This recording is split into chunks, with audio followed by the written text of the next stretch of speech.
आज हम सभी 21वीं सदी में जी रहे हैं। आज महिलाएं चंद्रमा तक पहुंच गई हैं। आज महिलाएं हर क्षेत्र में अपनी अग्रणी भूमिकाएं निभा रही हैं, नई नई ऊंचाइयों को छू रही हैं। परंतु आज भी कई ऐसी जगहें हैं जहां पर मेंस्ट्रुएशन साइकिल, जो कि प्रत्येक महिला को हर एक महीने में आता है, उसे एक टैबू की तरह देखा जाता है। आप सभी को मेरा सादर प्रणाम। मैं स्वाति नौटियाल आज आप सभी के समक्ष एक बहुत बड़ी प्रश्न को लेकर के आई हूँ। एक ऐसा प्रश्न जो कि मानवता पर ही प्रश्न चिन्ह खड़ा कर देता है कि क्या कोई परंपरा किसी मनुष्य के जीवन से बढ़कर हो सकती है। चमोली जिले के नंदानगर क्षेत्र के 19 वर्षीय सुमित्रा ने अपनी जीवन को गंवा दिया एक ऐसी ही रूढ़िवादी परंपरा के चलते, जिस परंपरा में यह बताया गया कि आप यदि अपने मेंस्ट्रुएशन साइकिल में हैं, यदि आपका मेंस्ट्रुएशन फेज चल रहा है, तो आप अपने कपड़ों को नहीं धो सकते हैं गांव की परिधि के अंदर, आप स्नान नहीं कर सकते हैं गांव की परिधि के अंदर, जिसके चलते वह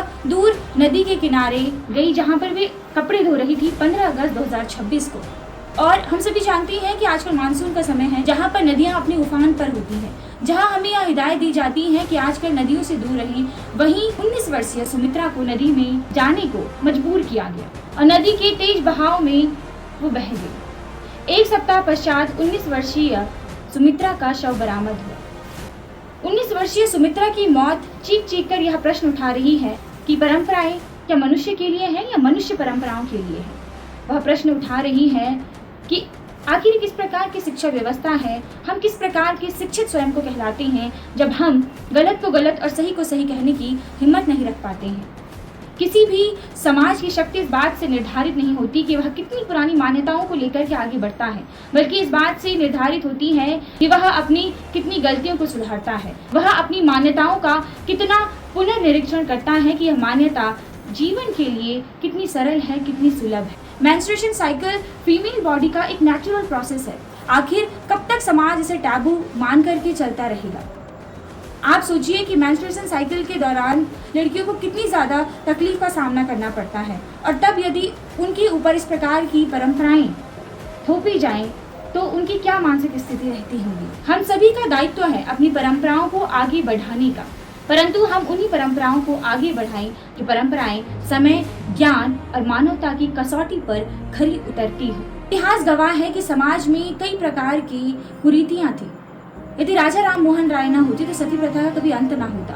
दयानंद सरस्वती जी जैसे महान समाज सुधारक न होते तो आज भी समाज में कई अंधविश्वासों को देखा जाता।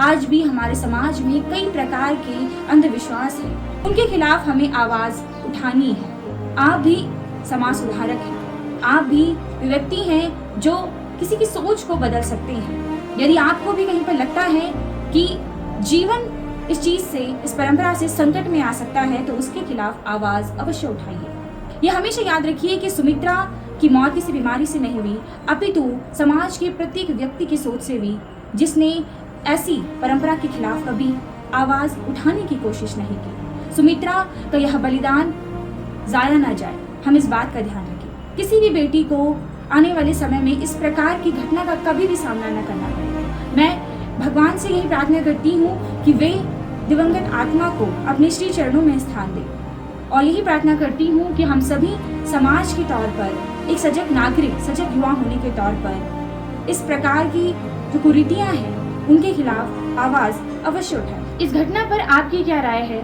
कमेंट्स के जरिए मेरे साथ साझा अवश्य कीजिए।